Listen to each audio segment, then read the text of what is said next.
व्यक्ति दूसरे का अपमान क्यों करता है? क्या आपने कभी विचार किया है? वैसे तो हम भी बिना कारण बहुतों का अपमान करते हैं। हमारा अपना अपमान भी बहुत बार होता है। संसार का सारा व्यवहार एक दूसरे का अपमान करने पर टिका है। जैसे पति अपनी पत्नी का अपमान करता है, पिता अपनी संतानों का अपमान करता है, नौकरी देने वाला अपने नौकर का अपमान करता है, अर्थात जो भी बलवान है वो निर्बल का अपमान करता है। यदि हम शक्तिमान हैं तो अपमान के बदले में लड़ाई करते हैं, और यदि लड़ने की शक्ति नहीं होती तो हम अपमान सह लेते हैं, स्वयं को निर्बल और असहाय मान लेते हैं। हमें छोटे होने का एहसास होता है। ऐसा प्रतीत होता है जैसे हमारी आत्मा कुचली गई हो। किंतु कोई किसी का अपमान क्यों करता है? जब अपमान होता है तो मनुष्य को अपनी निर्बलता का एहसास होता है, और निर्बलता का बोध मनुष्य को कुचल देता है। वो अधिक से अधिक निर्बल बन जाता है, अत्याचार सहने की आदत सी पड़ जाती है, आत्मविश्वास का नाश हो जाता है। और जब आत्मविश्वास नहीं होता तो मनुष्य शराब और जुए जैसे व्यसनों में सुख ढूंढता है, मन से रोगी बन जाता है। आखिर किसी भी मनुष्य की ऐसी दुर्गति कोई क्यों करता है? अपमान करने वाला वास्तव में क्या सिद्ध करना चाहता है?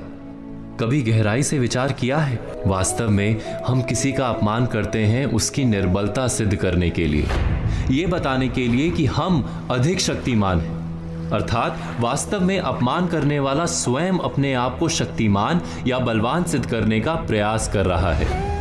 अपमान करने वाला हकीकत में अपनी शक्ति से आश्वस्त नहीं है, उसे अपनी शक्ति पर भरोसा नहीं है।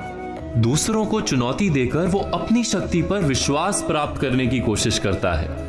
क्या ये सच नहीं? जब हम किसी का अपमान करते हैं तो वास्तव में इतना ही प्रकट करते हैं कि हमें अपने बल पर भरोसा नहीं। हमें ये संसार एक अविरत संघर्ष प्रतीत होता है, कभी ना रुकने वाली एक जंग सी दिखाई देती है। हम अपने निकट आने वाले सभी को प्रतिद्वंदी मानते हैं, फिर वो पति या पत्नी ही क्यों ना हो। हमें निरंतर लगता है कि हमें अपनी शक्ति सिद्ध करनी होगी, अन्यथा हमारा शोषण होगा, हम किसी के गुलाम बन जाएंगे।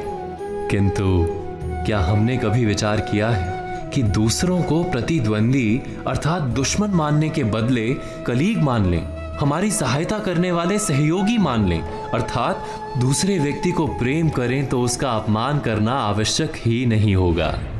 किंतु प्रेम करने के लिए आत्मविश्वास आवश्यक है।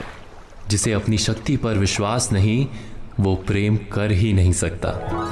अर्थात जिसका हृदय आत्मविश्वास से भरा होता है, ना वो अपमान करता है, ना अपमान को स्वीकार करता है। क्या ये सत्य नहीं?